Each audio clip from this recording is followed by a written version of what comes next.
오늘 저는 읽으신 본문의 말씀을 가지고 볼품 없지만 위대한 여정, 볼품 없지만 위대한 여정.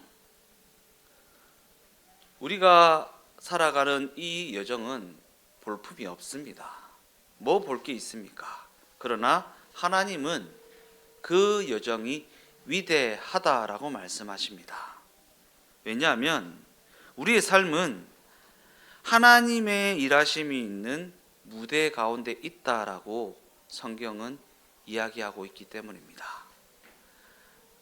우리의 삶이 하나님의 일하심이 있는 무대 가운데 있다. 무대 가운데 있다. 우리가 살아가는 그 여정에는 하나님의 일하심이 있다라는 사실을 성경은 분명히 하고 있는 것입니다. 그리고 이와 같은 맥락에서 로마서 13장 1절은 그러니까 위에 있는 권세들에게 복종하는 것을 불편하게 여기지 마라. 불편하게 이상한 일 당하는 것처럼 여기지 마라. 위에 있는 권세, 상황과 환경 여건에 통제를 받으며 살아가는 것을 이상한 일 당하는 것처럼 여기지도 말고 불편하게 여기지도 말고, 물론 이 세상은 우리가 볼 때 권력이나 이해관계를 다툴 때 말고는 목적과 의미를 발견할 수 없습니다.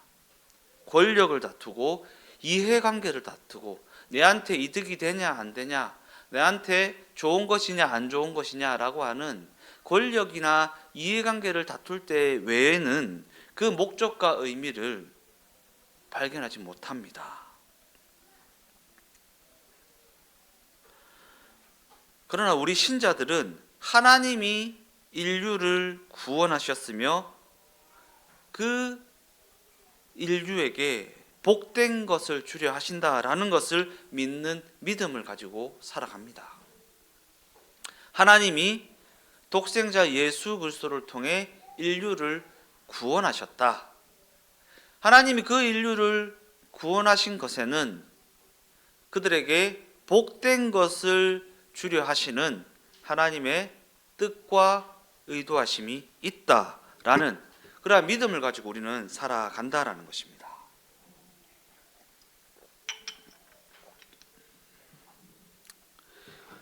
그리고 이러한 맥락에서 로마서는 우리에게 이러한 요구를 합니다.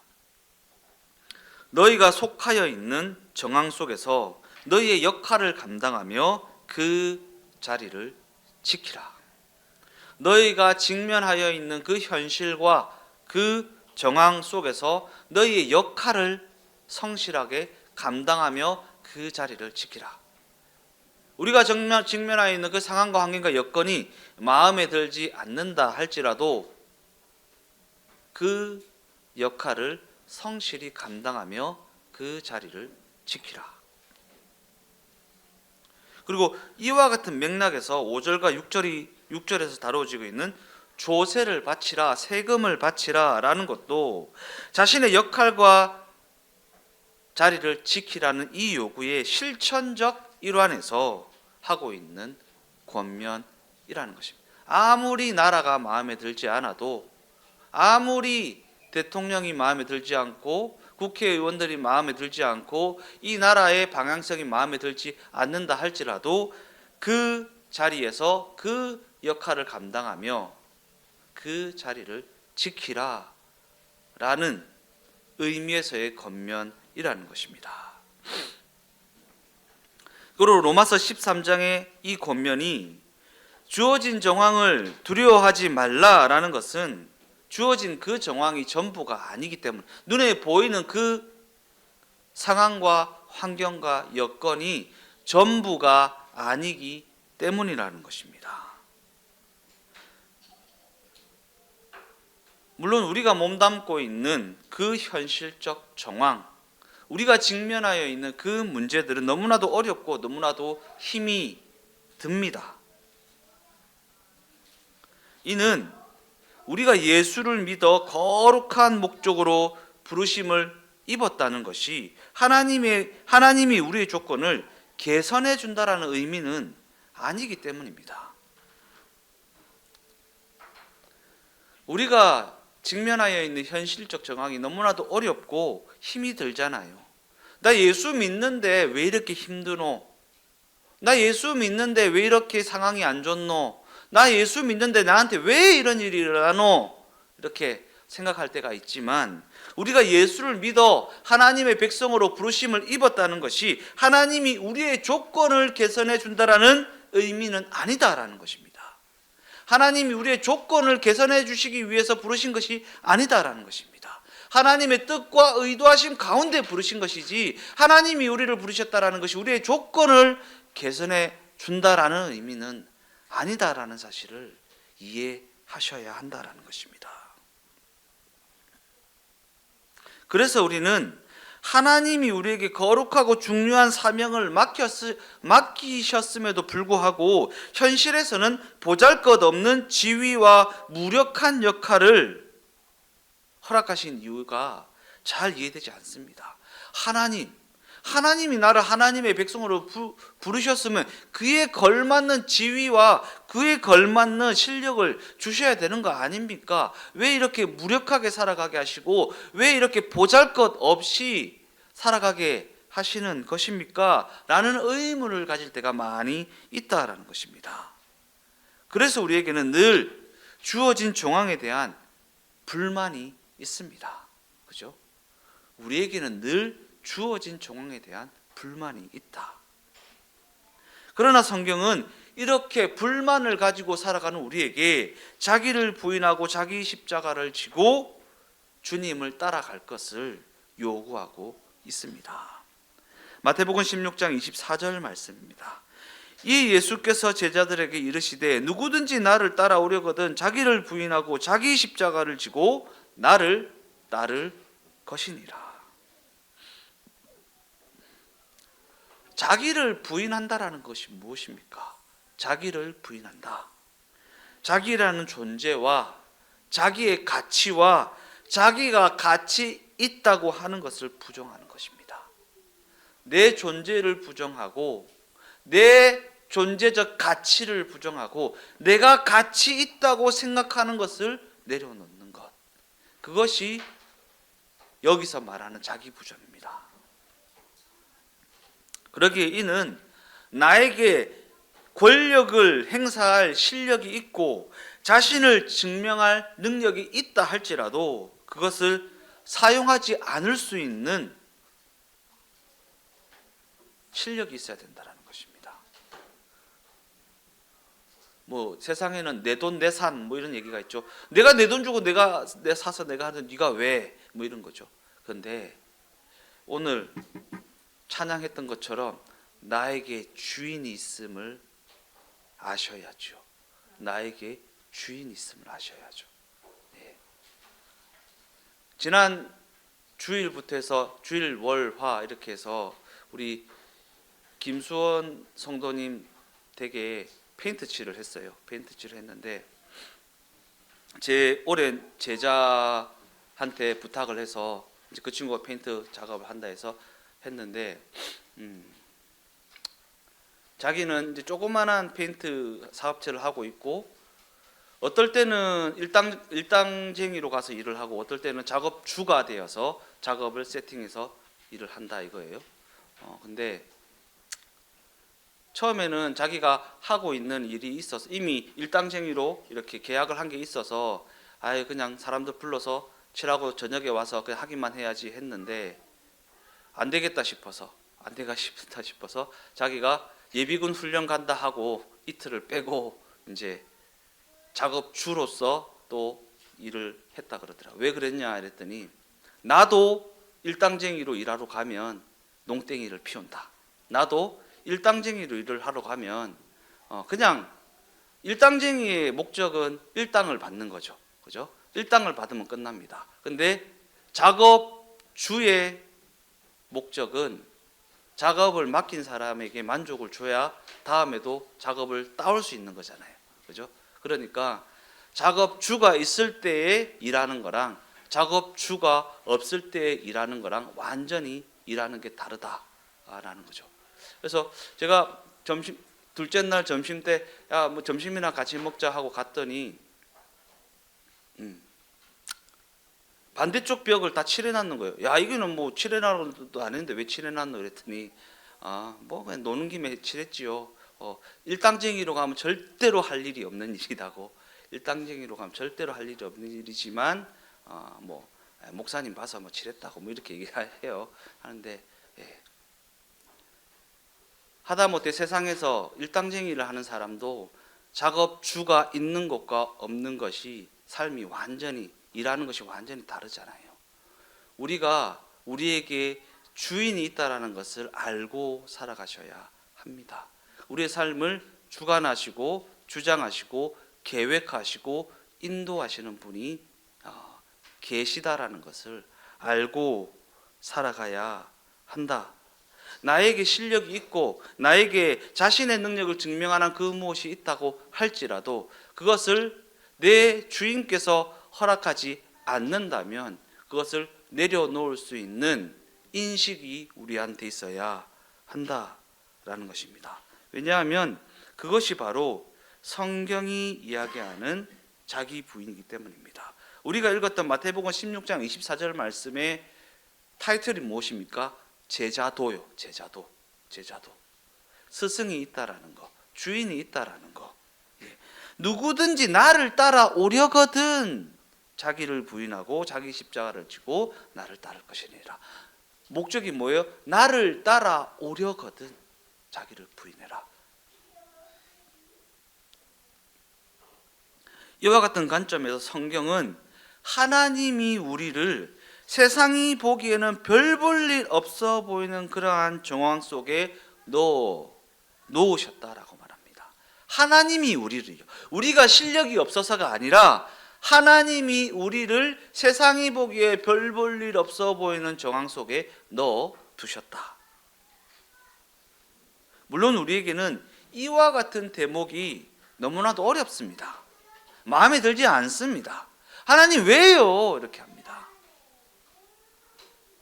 왜냐하면 앞서 말씀드렸던 것처럼 우리에게는 하나님이 우리에게 중요한 사명을 맡기셨다면 그에 합당한 보상을 해주셔야 한다는 생각이 있기 때문입니다. 그러나 성경은 예수님에게도 그러한 혜택이 주어지지 않았다라는 사실을 분명히 하고 있습니다. 예수님에게도 그러한 혜택이 주어지지 않았다. 그죠? 얼마나 보잘것없이 살아가셨습니까? 인류를 구원하는 그 대사명을 부여받았음에도 불구하고 이 땅에서 얼마나 보잘것없는 말구유에서 태어나셔서 목수의 아들로 살아가시고 가난한 자의 친구로 사셨으며 병든 자의 친구가 되어주셨으며 그 처참한 십자가 사형을 당하신 하나님이 그 위대한 사명을 맡기신 예수님에게도 그러한 혜택을 허락하지 아니하셨다. 예수님은 이 땅에서 아무런 지위도 갖지 않으셨습니다. 그리고 우리 역시 이 땅에서 아무것도 아닌 존재로 주어진 그 고달픈 정황을 살아가고 있습니다. 그리고 성경은 이것이 그 정황 속에서 부여받은 우리의 지위이고 우리의 역할이라고 말합니다. 볼품없어 보이는 그 지위와 역할. 물론 이와 같은 신자의 지위에 대해 이야기하면 여기에 아멘으로 화답하기가 쉽지 않습니다. 그죠? 이러한 얘기를 하면 아멘! 주여! 할 사람이 어디 있겠습니까? 잘못 왔다. 길을 잘못 들어섰다. 빨리 돌아서 가야 되겠다. 이런 생각이 들지 않습니까? 그러나 이와 같은 맥락을 알지 못하면 우리는 신앙생활을 버텨낼 수가 없습니다. 그냥 뜬구름 잡는 듯한 허황된 소망을 가지고 그냥 2시간만 더 기도하면 기도가 응답되겠지. 3일 금식을 하면 문제가 해결되겠지. 하나님의 뜻과 의도하심 전혀 알지 못한 채 11조 생활 똑바로 하면 재정적인 문제가 좀 풀리겠지라고 하는 뜬구름 잡는 듯한 허황된 꿈을 가지고 신앙생활을 버텨나가는 것밖에는 되지 않는다라는 것입니다. 실제적으로 그 신앙생활에 의미와 목적을 가지고 하나님의 뜻과 의도하심을 이해하고 걸어가지는 못한다라는 것입니다. 많은 신자들이 하나님 앞에 원치 않는 현실을 개선해 달라고 부를 수 있지만 많은 경우는 실망한 얼굴로 돌아갈 때가 많이 있습니다. 막 분위기 띄워가지고 막 될 것 같이, 응답될 것 같이, 문제 해결될 것 같이 막 이렇게 분위기를 잡아보지만 약장수요에 노르면 놀아나는 것에 불과하지 않겠습니까? 하나님의 의도하심과 뜻을 이해하는 것이 중요하지. 그죠? 어디 보니까 막 스크린에 막 불을 켜놓고 기도를 하더라고요. 스크린에, 양쪽 스크린에 막 불 때는 거, 막 불 때는 그림을, 영상을 띄워놓고 막 기도를. 그러면 뜨거워지는 것입니까? 예. 성령 불 받으라고 막 불 때는 그림을, 영상을 틀어놓고 기도를 하더라고요. 예. 우리가 그럼에도 불구하고 실망을 하게 되는 것은 하나님이 일하시는 방식을 오해하고 있기 때문입니다. 하나님이 일하시는 방식을 내가 원하는 방식으로 오해하고 있기 때문입니다. 예. 그래서 우리가 앞전에 살펴보았던 것처럼 무엇을 하여야 제가 영생을 얻겠사옵나이까? 무엇을 하여야? 예수님, 네가 뭐 한다고 영생 얻는 게 아니야 라는, 그죠? 근데 우리는 무엇을 하여야 하나님 기도를 응답하시겠습니까? 이 산에서 예배 드려야 됩니까? 저 산에서 예배를 드려야 돼. 무엇을 하여야? 내 생각대로, 내가 원하는 방식대로 하나님의 일하심을 오해하고 있기 때문이라는 것입니다. 그러나 성경은 우리의 기대에 충족해 주신다는 식의 약속을 전혀 하고 있지 않습니다. 우리의 기대에 충족해 주신다는 식의 약속을 하고 있지 않다. 우리는 성경이 우리에게 어떠한 약속을 하고 있는지에 대해서는 전혀 알지 못한 채 그저 진심을 가지고 열심을 가지고 사명을 내세우며 신앙적 자존심을 세우기에 바쁘지는 않습니까? 내가 그래도 예수 믿은 지 20년이 됐고, 내가 그래도 권사고, 내가 장로고, 내가 4대째 신앙이고, 그래서 내가 이렇게 사는 거잖아. 그래서 내가 이렇게 복 받은 거잖아 라고 하는 신앙적 자존심을 세우기에 바쁜, 성경이 지금 무슨 의도를 가지고 있으며 하나님이 나에게 어떠한 목적을 가지고 계시며 어떠한 방향성을 가지고 내 삶을 인도하고 계시는지에는 전혀 생각해 보지 못한 채 그저 그냥 진심을 가지고 열심을 가지고, 하나님은 우리의 이러한 생각을 깨트리시기 위해서 예수의 십자가를 보여주십니다. 우리의 이렇게 허황된 꿈을 깨트려 버리시기 위해서 예수의 십자가를 그 신앙의 중심에 두게 하십니다.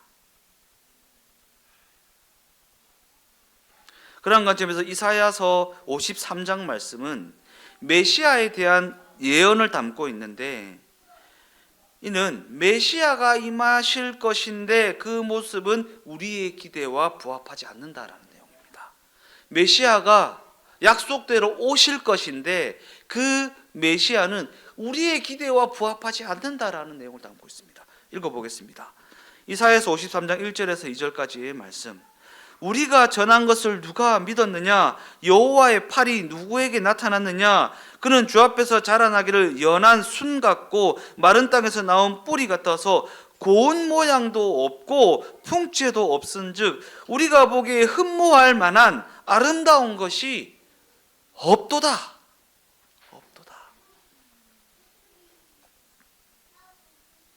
이것이 바로 성경이 묘사하고 있는 예수의 모습입니다.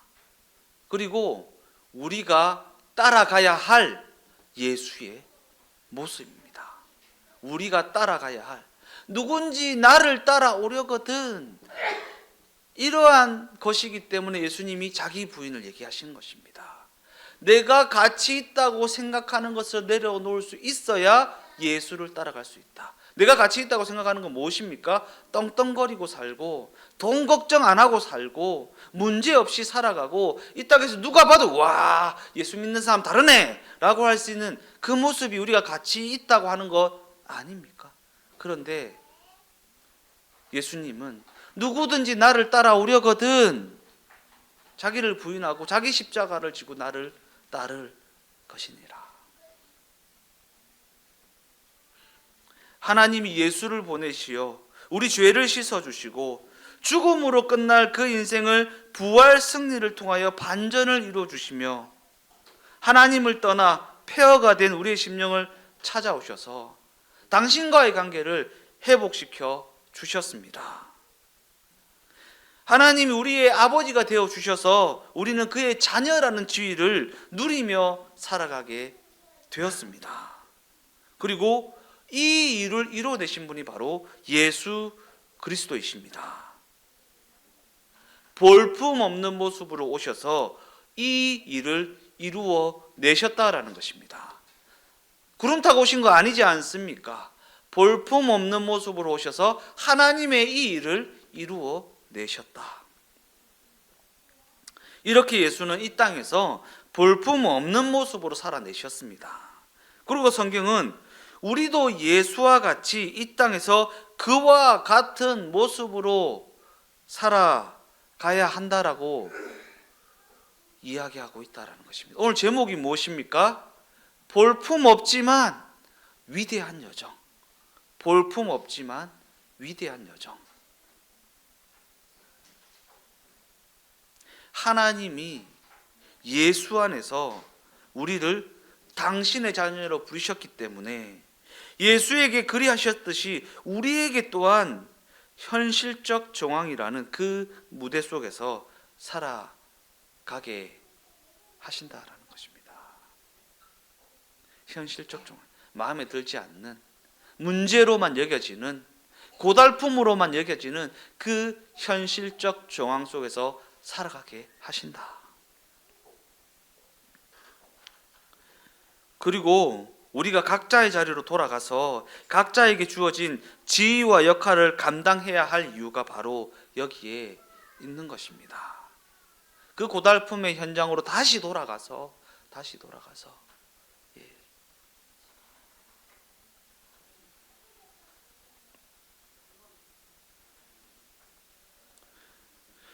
그 여정이 성경은 위대한 여정이라고 이야기하고 있을지는 모르겠지만 그 여정에는 우리의 공적이 축적되어서 그로 말미암은 보상을 받는 일은 만나지 못할지도 모릅니다. 그 여정 가운데 우리의 공적이 축적되어서 막 기도를 더 많이 하고 헌금을 더 많이 하고 교회를 위해서 더 많이 봉사하는 우리의 공적이 축적되어서 그로 말미암은 보상을 받는 일, 이 여정에서 만날 수 없을지도 모릅니다. 눈에 띄는 성취도 없이 그저 하루하루를 살아가야 할지도 모릅니다. 그 하루하루를 버텨내야 할지도 모릅니다. 뒤에 있는 거는 모르겠다. 나는 그저 오늘을 살아갈 뿐이다. 라는 식으로 말입니다. 힘드시죠? 막 기름값도 많이 오르고, 그죠? 경기도 안 좋고, 형편도 안 좋고, 현실 속에서는 이 문제 저 문제가 난제해 있고, 그러나 조금만 더 버텨 보십시다. 조금만 더 견뎌 보십시다. 히브리서 11장에 보면 그 믿음장에 보면 믿음의 선진들이 나열되고 있지 않습니까? 히브리서 11장의 그 믿음의 선진들. 근데 그들의 공통점이 무엇입니까? 히브리서 11장의 믿음의 선진들의 공통점이 무엇이냐? 세상이 부러워하는 보상을 받지 못하고 죽었다라는 공통점이 있습니다. 성경은 그들에게 믿음의 선진들이다라고 말하면서 나열하고 있는데, 그들의 공통점은 세상이 부러워할 만한 보상을 받지 못하고 죽었다라는 공통점이 있습니다. 그리고 성경은 지금 이와 같은 부분들이 믿음의 증거이다라고 말합니다. 믿음의 증거. 그들이 믿음이 있었던 거예요. 세상이 부러워할 만한 보상을 받지 못했음에도 불구하고 그 믿음을 가지고 이 땅에서의 삶을 살아낸 자들, 그것이 그들의 믿음을 증거하고 있다는 것입니다. 세상이 부러워할 만한 보상을 받지 못했음에도 불구하고 그 믿음의 여정을 끝까지 걸어낸 그들, 믿음의 선진 말입니다. 빌보서 3장 13절에서 14절까지의 말씀입니다. 형제들아, 나는 아직 내가 잡은 줄로 여기지 아니하고 오직 한 일, 즉 뒤에 있는 것은 잊어버리고 앞에 있는 것을 잡으려고 표대를 향하여 그리스도 예수 안에서 하나님이 부르신 부름의 상을 위하여 달려가노라. 나는 아직 잡은 줄로 여기지 않는다. 잡은 줄로 여기지 않는다. 이게 전부라고 생각하지 않는다. 이 땅에서의 삶이 전부라고 생각하지 않는다. 이 땅에서의 삶이 전부라면 나는 실패한 인생이다. 그러나 나는 이 땅에서의 이 정황이, 이 여정이 전부라고 생각하지 않는다. 표대를 향하여 그리스도 예수 안에서 하나님께서 부르신 부름의 상을 위하여 달려간다. 내 상급은, 내 보상은 저 하늘 저 천국에 있다. 그리고 이 오늘은 하나님이 내게 허락하신 정황이다. 하나님이 나를 통하여 하나님의 뜻과 의도하심을 담으시려고 이와 같은 고달픈 정황을 허락하셨다. 그러기에 하나님이 내게 명하신 것은 내게 주어진 이 하루를 그 정황 속에서 묵묵히 살아내는 것이다. 사도 바울이 지금 자신의 삶을 이와 같은 관점으로 바라보고 있다는 것입니다. 사도 바울이 자신의 삶을 이와 같은 관점으로 바라보고 있다. 여기서 말하는 이 하루는 과연 어떠한 하루입니까? 지금 우리가 직면하고 있는 그 하루입니다. 우리가 지금 살아가고 있는 그 하루입니다.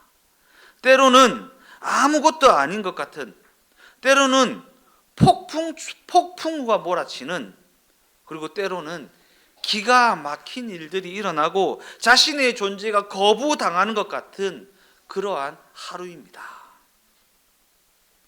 그런데 하나님은 우리의 그 하루에 당신의 뜻과 의도하심을 담으시겠다고 말씀하고 계시다라는 것입니다. 아무것도 아닌 것 같은 폭풍과 몰아치는 기가 막힌 일들이 일어나는, 내 존재가 거부당하는 것 같은 그 하루에 하나님이 당신의 뜻과 의도하신 일들을 담으시겠다고 말씀하고 계시다라는 것입니다. 그러기에 이러한 하나님의 뜻과 의도하심은 보지 못하고 세상 사람들처럼 그저 눈에 보이는 것만을 가지고 삶의 의미와 정체성을 확인하려 한다면 우리는 그저 신앙이라는 이름을 가지고 하나님 앞에 떼를 쓰는 자들에 불과하지 않습니다. 신앙이라는 이름을 가지고 하나님 앞에 떼를 쓰는 어린아이 때는 그럴 수 있습니다. 어린아이 때는요. 저기 계시는 우리 어린아이들이요. 그러나 언제까지 어린아이에 머물러 있어서는 안 되지 않습니까? 믿음의 장성한 분량에 이르러서 하나님의 뜻을 이루어드리는 자랑스러운 하나님의 자녀로 살아가야 하지 않겠습니까?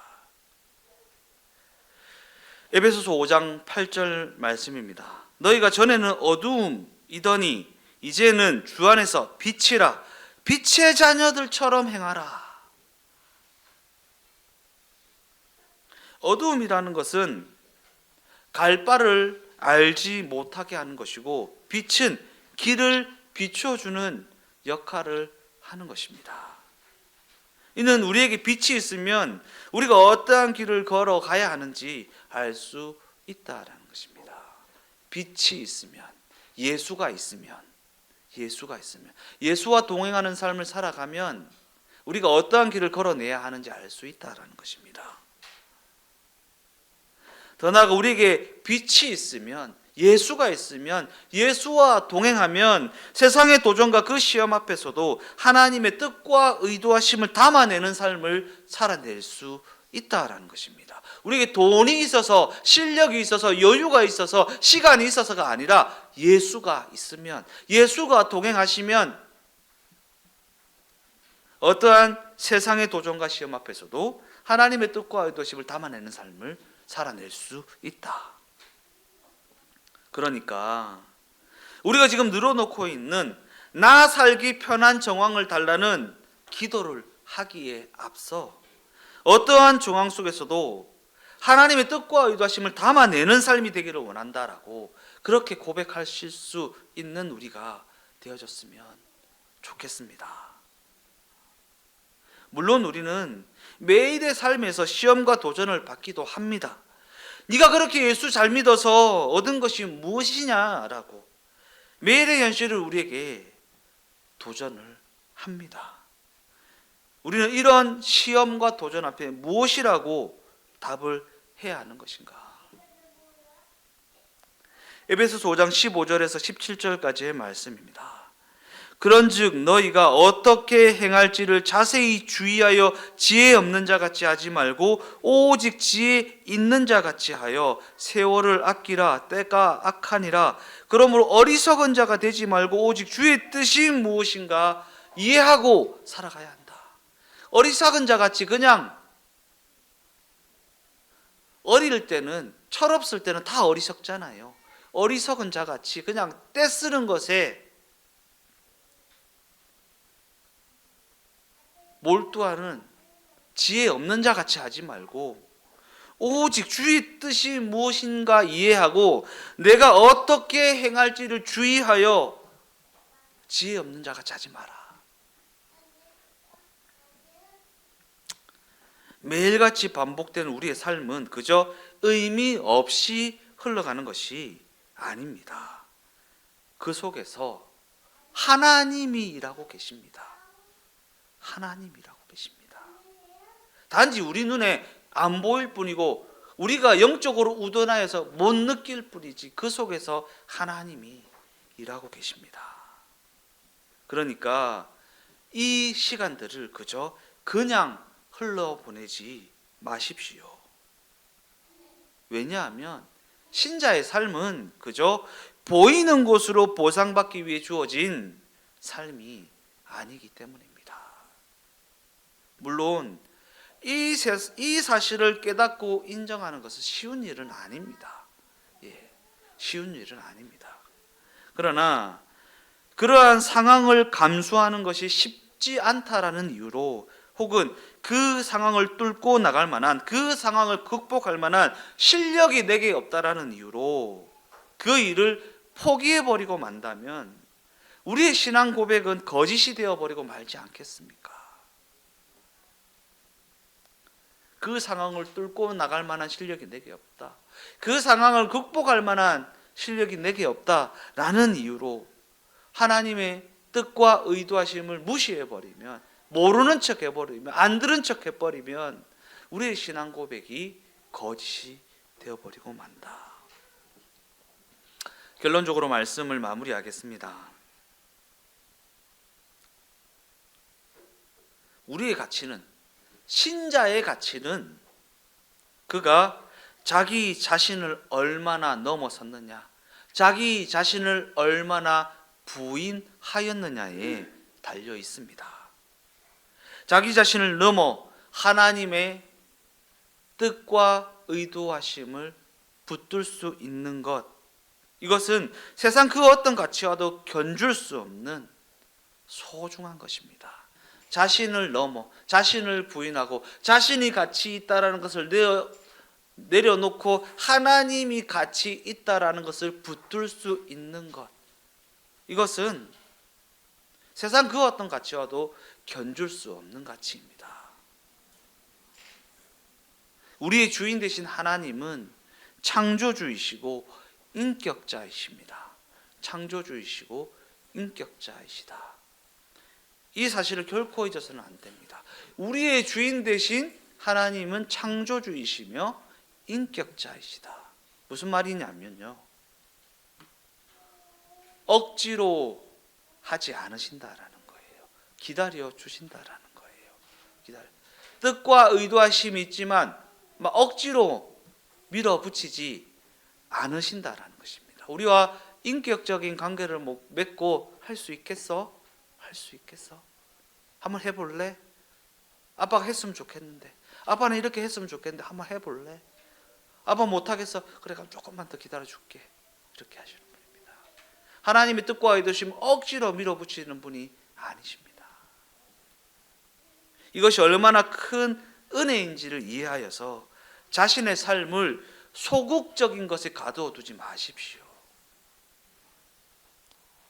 하나님의 더 큰 일하심을 담아내는 걸음을 걸어내십시오. 자신이 직면해 있는 그 현실을 그와 함께 감수하며 살아가십시오. 하나님이 고달픔을 주십니까? 함께 하자고. 하나님이 어렵게 하십니까? 내가 여기 있다고, 내랑 같이 가면 갈 수 있다고. 때로는 울기도 하고 때로는 한숨을 쉴 때도 있겠지만 그럼에도 불구하고 도망치지는 마십시오. 그 정황에서 도망치지는 마십시오. 하나님이 함께 하고 싶으셔서 허락한 정황이기 때문입니다. 더 나아가 하나님이 우리와 함께 하고 계심을 그 여정 가운데서 확인하는 우리가 되어지기를 원합니다. 세상의 기준으로는 볼품없어 보이는 그 현실 속에서도 하나님은 그와 같은 우리의 여정을 통해 위대한 일을 이루어 나가기를 원하시기 때문입니다.